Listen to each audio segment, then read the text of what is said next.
गुज़िश्ता दिनों पुल मंडा के मकाम पर नहर पर जेहलम में डूबने वाले जंगिया कोटला के रिहायशी 6 बहनों के इकलौते भाई खलील जलाल की डेड बॉडी नहर पर जेहलम जातना हेड से मिल गई। डेड बॉडी घर पहुंचने पर कोहराम मच गया। वालदैन पर गशी के दौरे, हर आंख अश्कबार थी। इलाका की फ़ज़ा सोगवार। मरहूम को नमाज जनाजा के बाद आबाई कब्रिस्तान में सुपुर्द हाक कर दिया गया। राजा आफ्ताब अहमद की रिपोर्ट के मुताबिक मिर्ज़ा खलील वल्द मिर्ज़ा परवेज़ साकन जंगिया कोटला खड़ी शरीफ जो मोरखा 7 जून बरोज़ बुध नहर पर जेहलम पुल मंडा के मकाम पर डूब गया था।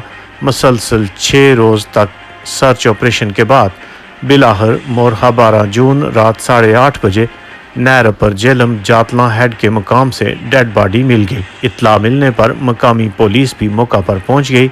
ज़रूरी कानूनी कार्रवाई के बाद मैयत वरसा के हवाले कर दी गई।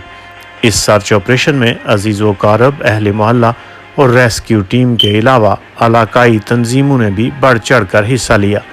नौजवान की मैयत घर पहुंचने पर कोहराम मच गया। इलाका की फ़ज़ा सोगवार रही।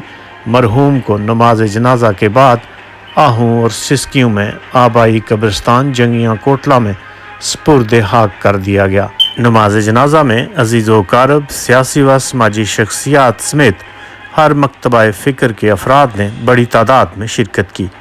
रिपोर्ट राजा आफ्ताब अहमद, KFT न्यूज़, खड़ी शरीफ, मीरपुर आज़ाद कश्मीर।